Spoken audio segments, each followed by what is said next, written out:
Are emotions real? I experience emotions, and so that is a part of my internal reality.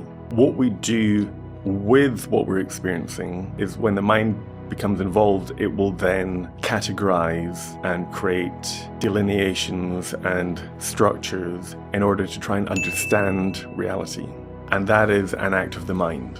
With emotions, we even know that labeling an emotion, for instance, decreases the intensity of the emotion. So on a neural level, if you're experiencing anger and you're able to identify, I am experiencing anger, it actually strengthens the circuitry in the prefrontal cortex and will dampen down the older, more primal parts of the brain which are responsible for emotion, like the amygdala. And so even labeling an emotion can decrease its intensity. The words that we have for an emotion impact our experience of it. There are tribes around the world that have labels for emotions that we don't even know.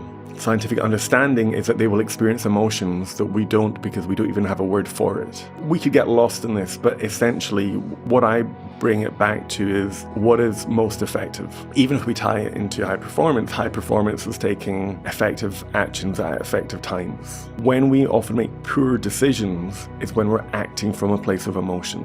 When fear goes up, intellect goes down. If we're looking at wanting to make a strategic move within our business, or we want to create something within our relationship, part of it is knowing and sensing and feeling the emotion that's there. Because I know that if an emotion is there, now is not the time to make a decision. In the beginning, you've got one problem, and that could be the work issue at hand. As soon as the emotion gets involved, you've got a second problem, which is all the feelings around it. The anger, the frustration, the disappointment, the feeling of disrespect. It's only once I've created space for the feeling and allow that to dissolve will I then look at what the initial problem in the world is. And I suppose as part of your Aria framework, sort of acknowledge, release, and then you can inquire as to what's the trigger here. The first step is the acceptance part. It's allowing the emotion to be there, to recognize it, to acknowledge it, and to release it, to allow it to flow through us. Only then do we have access to the greatest part of the brain, which is the part responsible for the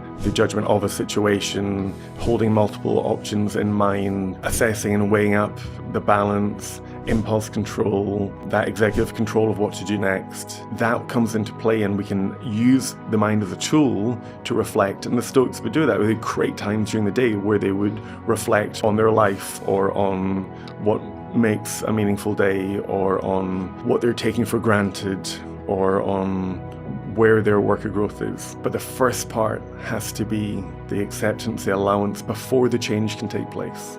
It's a very simple example. But for instance, and in this case, the gender was the wife asking the husband, are you able to come home tonight at 5:45? And he's CEO of a company. And he was explaining this to me.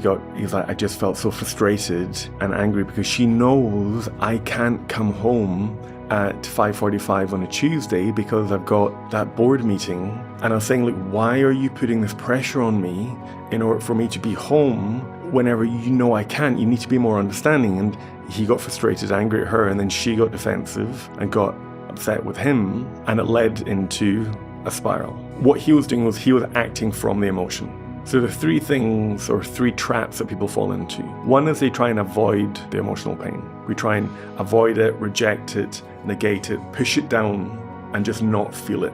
But what happens in that instance is that it's like putting a suitcase into a basement. It's not disappeared, but we put in another suitcase and another suitcase, and eventually our whole basement is filled. And it's going to start coming out. We're not going to put anything else in. A little bit like pressure building up in a volcano, eventually it then just erupts. So there are all these instances beforehand where he has felt frustrated and just said, okay, do you know what? I'm just going to just stay calm, don't react. He just moves on. But he hasn't connected to the emotion, and so it's still there. And it builds up. And over time, frustration and anger hardens and turns into resentment. So now we're seeing through a different lens and filter. The second mistake is that we fuse with the pain. We create a story or a narrative around it. My wife doesn't understand. She doesn't care. She's not showing me the respect that I should have. And it's created a narrative around respect or not being loved. The third is we act out of the pain, and in that instance the person then got angry or snapped and it led to conflict. And then that conflict leads to a rupture in the connection in the relationship. Part of the path in this very simple example is to acknowledge, what am I experiencing? Okay, there is anger or frustration. Remember, anger is the surface level. What is beneath that? Once we begin to acknowledge it and release it, and then he and I together can explore it, beneath the anger was actually guilt. The truth is, he feels bad. Why does he feel bad? He feels bad because there's a part of him that feels like, I should be home at 5:45. And there's a part of him that feels like he's not being a good enough father or not being a good enough husband.